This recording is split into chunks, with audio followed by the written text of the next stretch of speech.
People are totally absorbed in the Kyle Rittenhouse trial, and you have to ask, why is that? Why is it so fascinating?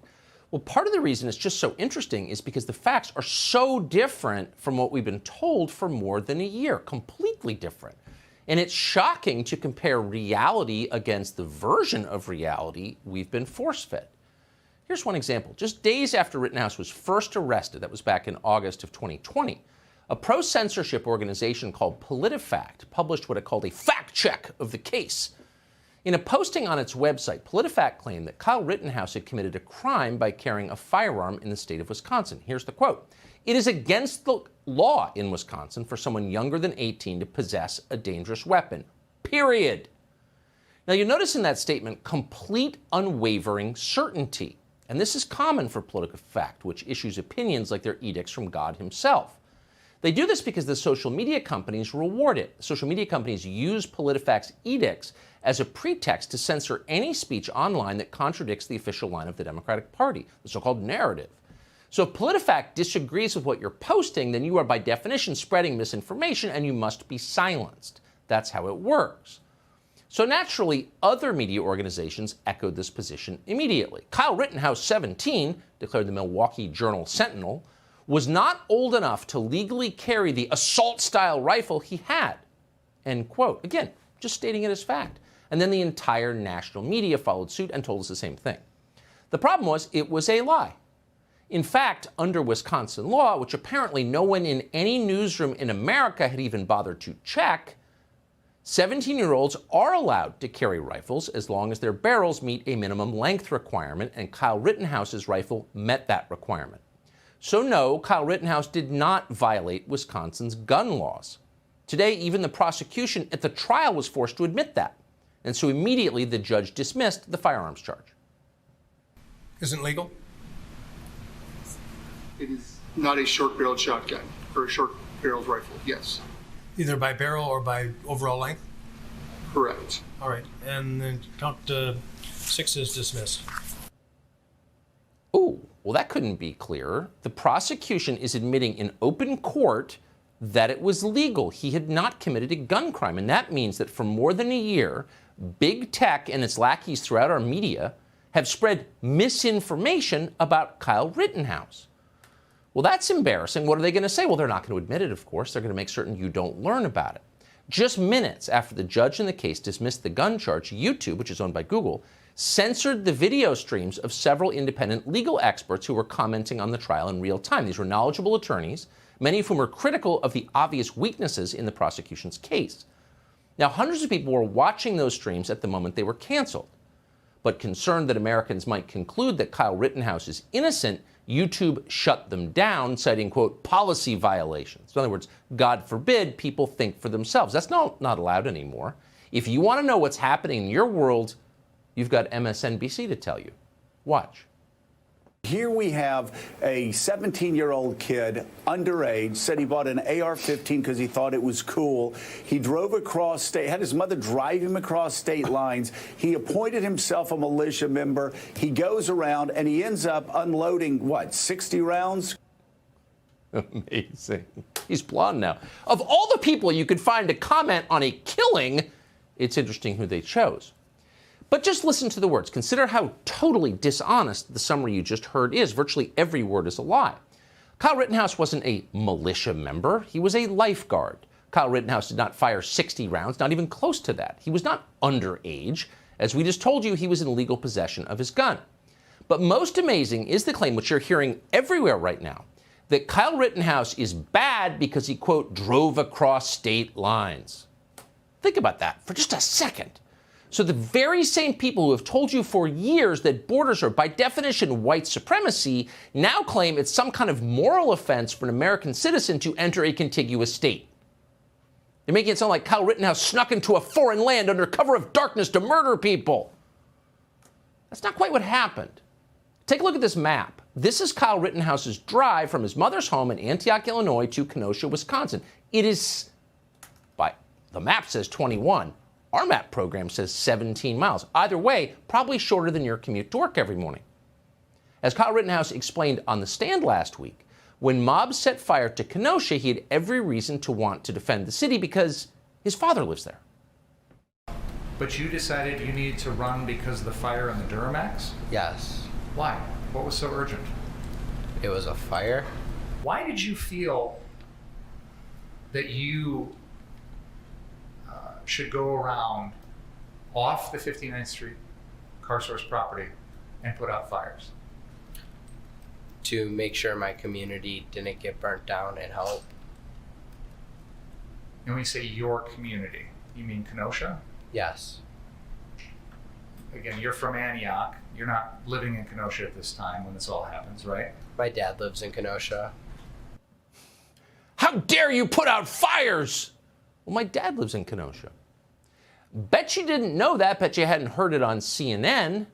Nor have any of the people hyperventilating about crossing state lines explained why it's okay for the BLM rioters and the Antifa creeps to come from around the country to burn Kenosha down, as many of them did.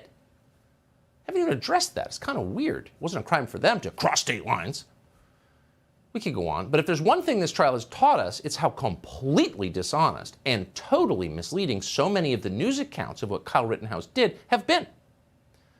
We've known for more than a year, for example, how Rittenhouse first encountered convicted child rapist Joseph Rosenbaum, the first man he shot. There are multiple witnesses to that. Most of it's on video, actually. Joseph Rosenbaum had just been released from a mental hospital and for some reason decided to join the riot. So first he lit a fire, then he began to swing a chain like a weapon. When he saw Kyle Rittenhouse, he threatened to kill Kyle Rittenhouse. Then he chased Rittenhouse in a full sprint, cornered him, and then tried to snatch his gun from his hands. It was at that point that Rittenhouse fired. Who wouldn't fire at that point? After shooting Rosenbaum, Rittenhouse tried to turn himself into police, but he couldn't because a mob howling for his death chased him down a city street. One rioter then knocked Kyle Rittenhouse to the ground, another smashed him in the head with a skateboard, and a third rioter drew a loaded pistol, which he was not allowed to have, unlike Kyle Rittenhouse, and pointed it in Kyle Rittenhouse's face. So at no point was Kyle Rittenhouse the aggressor in this sequence of events. Every move he made was defensive. That's not our interpretation of it. That's what came out from prosecutors and witnesses in court. None of these facts are disputed. They all happened. So that's a very tough problem for the prosecution. With facts like those, what exactly do you say? What they said is really interesting. So today, the prosecutor was left trying to argue that convicted child rapist, mental patient, Joseph Rosenbaum, whose criminal record you can read online, and you should, just to get a sense of who they're defending here, that this guy had threatened to murder Kyle Rittenhouse in front of witnesses, and yet, actually, he was not a threat to Kyle Rittenhouse. And to prove it, the prosecutor showed this video. Watch. Here's the defendant running in between those parked cars, slowing down, and you can see just how close, or rather how far away, Mr. Rosenbaum was when the defendant shot him. I mean, seriously. You're going to see just how close, just how far away he was. Right, yeah. So everyone whose eyes were open could actually see it because you just played the tape, Dumbo. Apparently the prosecution is hoping the jury had its eyes closed for that part of the proceedings. The whole thing is ridiculous. And it got more absurd as the day progressed.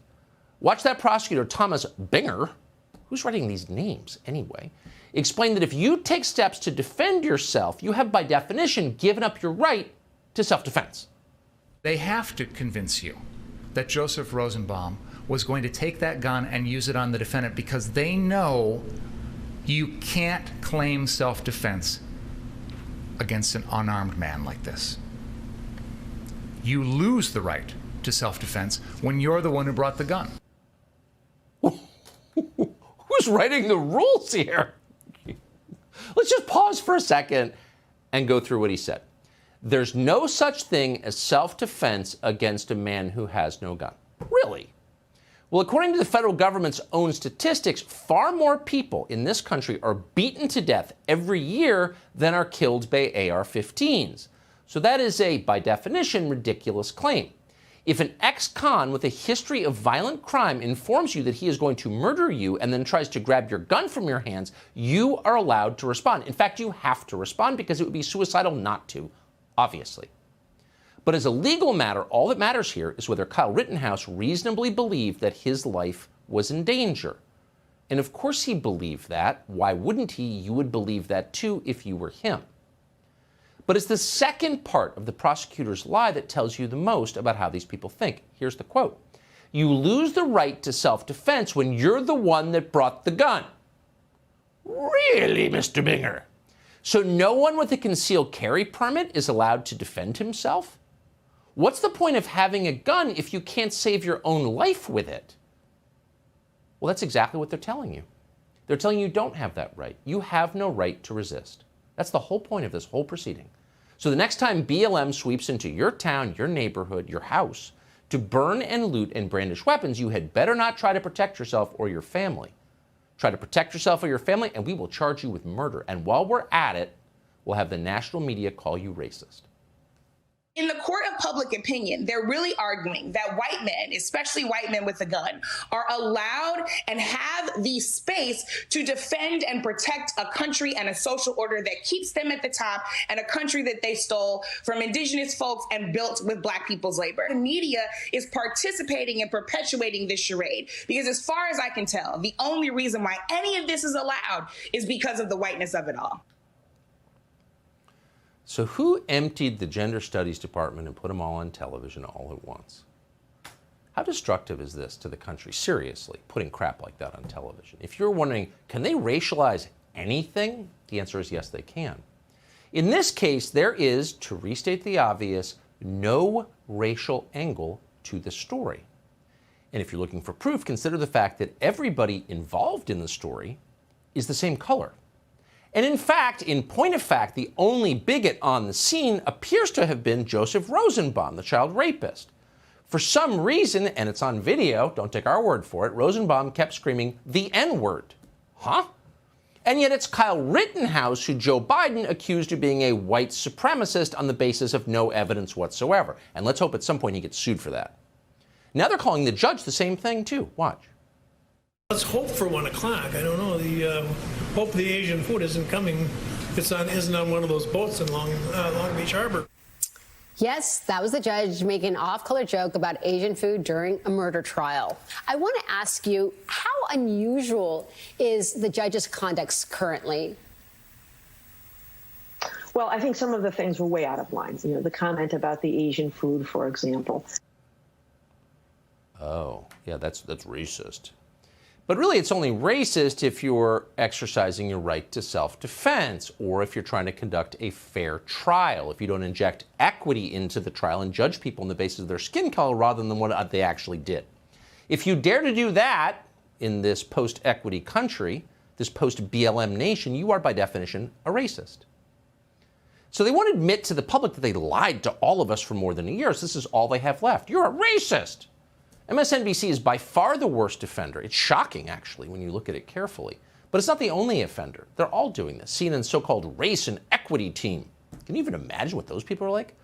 In any case, they just published a piece entitled, and we're not making this up, quote, "Judge in Kyle Rittenhouse trial makes inappropriate Asian food joke." Inappropriate being the favored word of people who want to slur someone, who want to attack someone's reputation without explaining exactly why. Inappropriate, what does that mean? It's entirely subjective. But according to the piece, as it gets more specific, the judge's joke about supply chains and food puts Asians, quote, "in the crosshairs of microaggression as well as actual physical violence."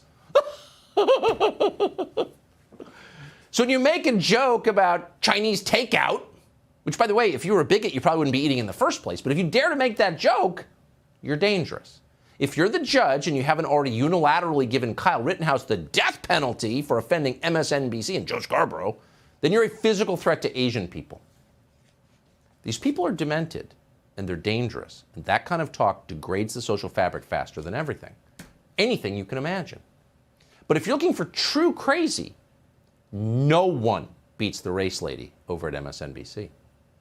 Earlier today, the teenager accused of murdering 2 men and wounding a third in Kenosha, Wisconsin last year, took to the stand in his own defense. And the circumstances are almost built for an actual CRT course. The white, now 18-year-old, faces an almost entirely white jury of his peers, with the exception of 1 black man. Dream with me, Paul. Could any child of color, young person of color, ever do that on a stand and get away with it? You already know, Joy. Of course not. This is white privilege on steroids. Again, there's no racial angle here. Everybody's the same color. So if a white guy shooting another white guy is an example of racism, maybe you should tell us how. This is insane, just so you know.